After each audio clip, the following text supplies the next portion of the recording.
दोस्तों आज हम आपको एक ऐसी लड़की का वाकया सुनाने वाले हैं जो शादी के बाद भी अपने आशिक से मिलने के लिए जाया करती थी, जिसके बाद उस लड़की के साथ ऐसा मामला पेश आया जिसे देखकर आप हैरान हो जाएंगे। दोस्तों ये वाकया क्या था और लड़की की शादी के बाद भी अपने आशिक से वो क्यों मिलती थी, जानने के लिए इस वीडियो को आखिर तक जरूर देखते रहें और वीडियो को लाइक करने के साथ साथ चैनल को सब्सक्राइब करना बिल्कुल ना भूलें। एक बादशाह के 3 बेटे थे। जब उसकी मौत का वक्त करीब आया तो उसने अपने तीनों बेटों को अपने पास बुलाया और उन्हें बताया कि मैंने महल के फला कोने में खजाने को दफन कर रखा है और तुम सब भाई मेरी मौत के बाद उस खजाने को आपस में बराबर तकसीम कर लेना और एक दूसरे के साथ नाइंसाफी बिल्कुल मत करना। बादशाह इस वसीयत के बाद 3 रोज तक जिंदा रहा, लेकिन चौथे रोज मर गया। जब शहजादों ने बाप की तजजीशो तदफीन से फरागत पाई तो सब उस खजाने को निकालने के लिए बादशाह की बताई हुई जगह पर पहुंच गए, मगर वहां पर उन्होंने एक भी जवाहर ना पाया। ये सूरत हाल देखकर वो बहुत परेशान हुए।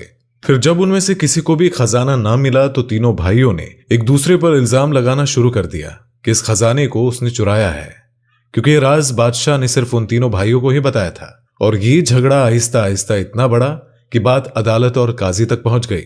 ये एक अजीबोगरीब मुकदमा था जिसमें 4 शहजादे अपने बाप के दफन के लिए खजाने के हवाले से मुद्दई बने हुए थे और चारों ही एक दूसरे को मुलजिम भी ठहरा रहे थे। काजी साहब ने इस पेचीदा मुकदमे का फैसला करने से पहले एक हिकायत उन शहजादों को सुनाई और काजी ने कहा कि मैं तुम्हारे सामने एक कहानी बयान करता हूं जिस पर तुम सब अपनी अपनी राय देना। इस कहानी के किरदारों में से किसने जवान मर्दी दिलहरी और फैजी का बर्ताव अपनाया। मसंदे इंसाफ पर बैठे काजी ने फिर उन शहजादों को हिकायत सुनाना शुरू की कि किसी जमाने में एक नौजवान मर्द एक नाओ उम्र और कुंवारी लड़की पर आशिक था। इन आशिक और माशूक में बेहद मोहब्बत हुआ करती थी। रस्म दुनिया के मुताबिक जब उस लड़की की शादी किसी दूसरे शख्स से तय हो गई और शादी की तारीख मुकर्रर हो गई तो उसके आशिक ने उसे एक रोज तन्हाई में बुलाकर कहा कि अब अनकरीब तुम में और मुझ में जुदाई होने वाली है और मेरे लिए यह बड़ी तकलीफ देह बात साबित होगी। और ऐसा इसलिए है कि अब तुम्हारी शादी होने वाली है और अब तुम तो अपने शौहर के पहलू में होगी, मगर मैं तन्हाई में बिस्तर पर ही पड़ा रहूंगा।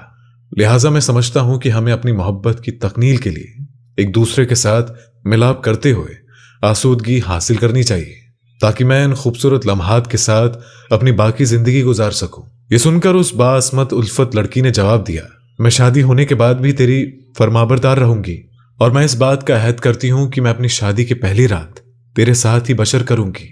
जब उस आशिक और उस माशूक ने अहद तकमील को पहुंच कहा, मुलाकात खत्म हुई और वो दोनों उस वक्त एक दूसरे से जुदा हो गए। फिर वो दिन भी आ गया जब उस लड़की की शादी किसी और के साथ हो गई और वो अपने शौहर के साथ उसके घर चली गई।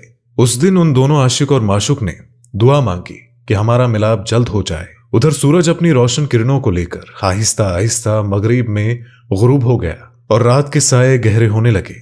रात गहरी हुई तो दूल्हा अपनी दुल्हन के पास पहुंचा। फिर उसने बेताबा नाअंदाज में अपनी दुल्हन को गले लगा लिया तो लड़की ने शर्मा कर कहा कि ये क्या बेसब्रापन है, आपको किस बात की जल्दी है, आप ठहरिए और पहली मेरी बात तो सुनिए। इस पर शौहर ने कहा कि मेरी जान खफा ना हो, एक नहीं बल्कि 1000 बातें करो। तो लड़की ने कहा कि आपको मेरी एक शर्त माननी होगी।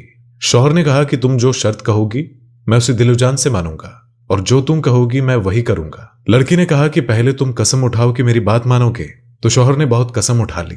अब लड़की ने अपनी बब्ता अपने शौहर को सुनाना शुरू की। लड़की ने कहा कि बचपन से एक शख्स मेरा आशिक है। शादी से कुछ दिन पहले मेरा उससे अहद व इकरार हो गया कि मैं अपनी शादी की पहली रात उसके साथ गुजारूंगी। इसीलिए मैं आपसे इजाजत लेना चाहती हूँ कि आप मुझे मेरे वादे की तकमील की इजाजत दे ताकि मुझे मेरा आशिक झूठा ना समझे। शौहर ने अपनी बीवी की बात बड़े गौर से सुनी और लड़की को वादे की तकमील की इजाजत दे दी। जाओ अपना वादा वफा कर लो। तो ये सच्ची लड़की अपने शौहर से इजाजत लेकर अपने आशिक से मिलने के लिए जा रही थी कि रास्ते में एक सुनसान गली में उसे एक चोर मिला।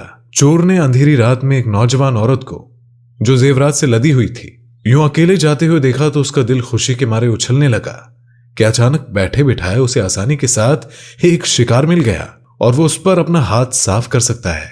जब चोर ने उस लड़की के जेवरात चुराने के लिए उसके साथ जबरदस्ती की कोशिश की तो लड़की ने कहा कि ऐ बहादुर मर्द, अपनी शादी की पहली रात एक वादे की तकमील के लिए जा रही हूं, लिहाजा मुझे पहले उस वादे को पूरा करके आने दे, फिर मैं बखुशी अपने जेवरात तुझे दे दूंगी। चोर को उसकी सदाकत आमोज बातों पर यकीन हो गया और उसने लड़की से पूछा कि कैसा वादा, जिस पर लड़की ने अपने आशिक और अपने शोहर और शादी के हवाले से सारी कहानी सुना दी और दूल्हे से इजाजत लेने का जिक्र भी किया, और जिसे सुनकर चोर चौंक गया और हैरान होकर कहा कि ऐसी दिलेरा नाफयाजी तेरे शोहर में कहां से आई? वो बहुत आला ज़र्फ आदमी है, लिहाजा मैं भी तुझे जाने देता हूं, बल्कि मैं तुम्हें खुद तुम्हारे आशिक के पास छोड़कर भी आता हूं। फिर वो चोर उस लड़की को लेकर उसके आशिक के घर पहुंचा और उस पाक दामन लड़की को छुआ तक नहीं।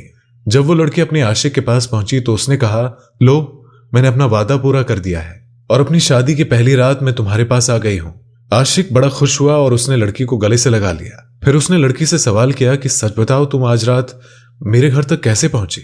जब उसने तमाम हकीकत और चोर के मिलने और यहां तक पहुंचने की कहानी सुनाई तो बेख्तियार आशिक की जुबान से निकला कि आफरीन उस चोर पर जिसने ऐसा किया, और मेहरबा तेरे शौहर पर कि जिसने इजाजत दी कि तू अपना जायज अहद भी पूरा करे। लिहाजा मेरी गैरत भी यही तकाजा करती है कि मैं भी ऐसे ही आला अमल करूं। यह कहकर वो आशिक उस लड़की के कदमों में गिर पड़ा और रोते हुए उससे कहा, आज से तुम मेरी मुंह बोली बहन हो, मैं तेरा भाई हूं, अब तुम अपने शौहर के पास जाओ। जब ये लड़की अपना वादा पूरा करके आशिक के घर से चली तो चोर को उसके दरवाजे पर खड़ा हुआ पाया। फिर उस चोर ने हसीन लड़की के साथ वही सुलूक किया जो पहले कर चुका था कि उसने बेइज्जत उस लड़की को उसके शौहर के घर पहुंचा दिया। उस पाकबाज औरत ने शौहर के पास आकर सारी कहानी कहकर सुनाई और फिर उसके शौहर ने उसे बड़ी इज्जत दी और दोनों ने रात बड़े सुकून और आराम से गुजारी। ये कहानी सुनाने के बाद काजी साहब ने शहजादों से पूछा कि अब तुमने मालूम किया कि सच की बदौलत क्यों उसकी इज्जत बची और उसे खुशनसीबी हुई। काजी ने कहा कि अब तुम तीनों मुझे बताओ कि उन तीनों में यानी कि आशिक, चोर और शौहर में किसने सबसे ज्यादा मर्दानगी दिखाई? सबसे बड़े लड़के ने कहा कि उस शहजादे ने। काजी ने पूछा कि वो कैसे? बड़े लड़के ने कहा क्योंकि उसने बहुत सा रुपया खर्च करके उस लड़की को हासिल किया था और फिर उसे गैर की ख्वाहिश को मुक्तदिम समझते हुए उसे जाने की इजाजत दी और एक कमाल दर्जे की जवान मर्दी है। दूसरे लड़के ने कहा कि नहीं, बल्कि आशिक का नंबर पहला है, उसकी वजह से ही उसकी माशूका उसकी पहलू में थी और उसने सब्र जब्त किया और उसे हाथ तक ना लगाया। और भला इससे बढ़कर और दिदा दिलेरी और जवान मर्दी क्या हो सकती है? इससे बढ़कर फयाजी और सखावत क्या होगी? फिर सबसे छोटा लड़का बोला, ऐसा नहीं है, बल्कि काबिले तारीफ तो वो चोर है। उसकी हिम्मत, मर्दानगी और फयाजी इसलिए कि जो शख्स अपने फायदे के लिए किसी दूसरे इंसान को जान से मारने से भी दरीख नहीं करता और कभी भी उस पर रहम नहीं करता, अगर वो इस मौके को हाथ से जाने देता तो इससे बढ़कर सब्र और फयाजी क्या होगी? लिहाजा हिम्मत और जवान मर्दी इसी को कहते हैं। काजी ने उन तीनों की बात सुनकर सबसे छोटे लड़के से कहा, तुम ही मुजरिम हो और तुमने ही उस खजाने को छुपाया है, क्योंकि आशिक ने आशिक की तारीफ की और एतबार ने एतबार की तारीफ की और जबकि चोर ने चोर की तारीफ की।